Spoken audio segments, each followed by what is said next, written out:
خبر شامل کرتے ہیں ڈسٹرکٹ ہب سے۔ بیورو چیف نیاز اللہ سمالانی کی رپورٹ کے مطابق گڈانی کی عوام کو صاف پانی کی فراہمی اور سرکاری سہولیات کی بحالی کے حوالے سے deputy commissioner hub captain retired جمعہ داد مندوخیل نے گڈانی کا تفصیلی دورہ کیا۔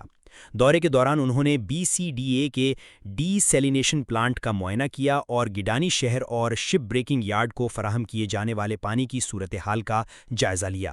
اس موقع پر B D A ship breaking کے manager Mohabbat Khan Babar, chairman municipal committee Gadani وڈیرا جانشیر بلوچ اور متعلقہ حکام بھی ان کے ہمراہ موجود تھے۔ ڈپٹی کمشنر نے پلانٹ کی کارکردگی، پانی کی فراہمی کے نظام اور عوام کو دستیاب سہولیات کے بارے میں تفصیلی بریفنگ لی۔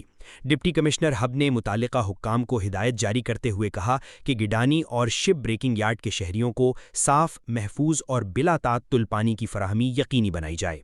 انہوں نے اس امر پر زور دیا کہ پانی جیسی بنیادی سہولت کی فراہمی میں کسی قسم کی غفلت برداشت نہیں کی جائے گی اور عوامی مسائل کے حل کے لیے تمام دستیاب وسائل بروئے کار لائے جائیں۔ بعد ازاں ڈپٹی کمشنر نے گڈانی ریسٹ ہاؤس کا بھی دورہ کیا جو طویل عرصے سے غیر فعال ہے۔ انہوں نے ریسٹ ہاؤس کی موجودہ صورتحال کا جائزہ لیتے ہوئے متعلقہ حکام کو فوری اقدامات کی ہدایت دی تاکہ ریسٹ ہاؤس کو عوامی مفاد میں دوبارہ فعال بنایا جا سکے۔ انہوں نے کہا کہ سرکاری املاک کو عوامی فلاح و بہبود کے لیے مؤثر انداز میں استعمال کیا جانا چاہیے اور غیر فعال سہولیات کی بحالی انتظامیہ کی ترجیحات میں شامل ہے۔ ڈپٹی کمشنر ہب نے اس عزم کا اظہار کیا کہ ضلع بھر میں بنیادی سہولیات کی بہتری، عوامی مسائل کے فوری حل اور ترقیاتی امور کی مؤثر نگرانی کو یقینی بنایا جائے گا تاکہ عوام کو زیادہ سے زیادہ ریلیف فراہم کیا جا سکے۔